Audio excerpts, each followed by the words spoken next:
Bismillahirrahmanirrahim. Assalamu alaikum friends. Hopefully you all are fine.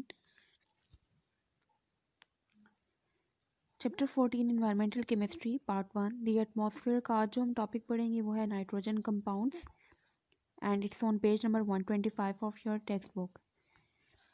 Nitrogen compounds basically air pollutants का काम करते हैं atmosphere में, और नाइट्रोजन कंपाउंड्स में हमारे पास डिफरेंट ऑक्साइड्स आते हैं नाइट्रोजन के। नाइट्रोजन ऑक्साइड्स को हम जनरली रिप्रेजेंट करते हैं NOx से। अब इसमें हमारे पास जो एग्जांपल्स हैं नाइट्रोजन ऑक्साइड्स में वो हैं NO, NO2 and N2O। 3 types हैं नाइट्रोजन ऑक्साइड्स की।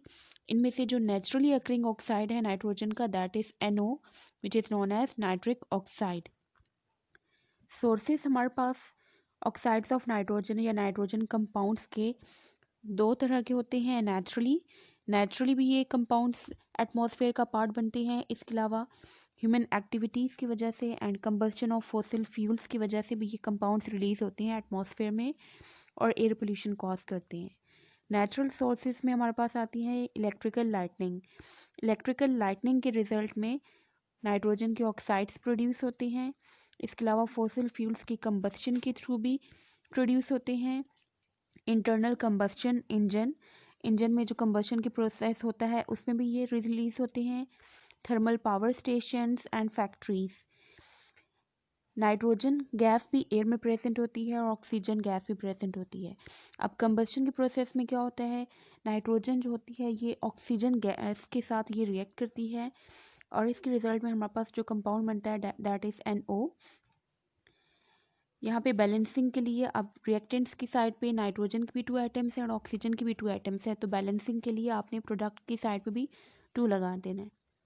अब ये नाइट्रोजन ऑक्साइड जो है ये फर्दर ऑक्सीजन के साथ, क्योंकि ऑक्सीजन अबंडेंटली प्रेजेंट होती है तो ऑक्सीजन के साथ ये मज़ीद रिएक्ट करती है और इसकी ऑक्सीडेशन होती है and it results in the formation of NO2 nitrogen dioxide gas release होती है। Formation of oxides of nitrogen through combustion of fossil fuels and causing air pollution. N2 in the air is non-reactive.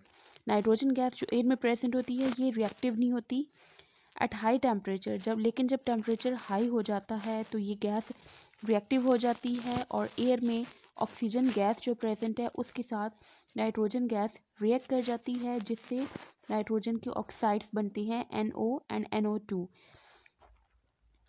ये gases air में escape कर जाते हैं और वहाँ पे एज एयर पोल्यूटेंट काम करते हैं, पोल्यूशन कॉज करते हैं।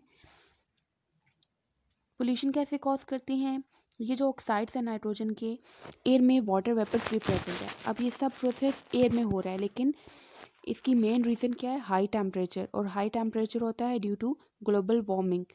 कार्बन डाइऑक्साइड मॉलिक्यूल जो हमने ग्रीन हाउस इफेक्ट पढ़ा था उसकी वजह से टेम्परेचर हाई होता है, तो हाई टेम्परेचर की वजह से ये प्रॉब्लम भी होती है कि ऑक्साइड्स ऑफ नाइट्रोजन बन जाते हैं नाइट्रोजन गैस से। नाइट्रोजन गैस यूजुअली हार्मलेस होती है, ये एयर में प्रेजेंट होती है और सबसे जो हाईएस्ट परसेंटेज है वो नाइट्रोजन गैस की है एयर में, लेकिन हाई टेम्परेचर की वजह से ये गैस जो है ऑक्सीजन के साथ रिएक्ट करके ऑक्साइड्स बनाती है। वो ऑक्साइड्स एयर में स्केप करते हैं, एयर में अब वाटर वेपर्स भी प्रेजेंट है, तो ये जो ऑक्साइड्स है नाइट्रोजन के इस वाटर वेपर्स के साथ रिएक्ट करके एसिड बनाती है।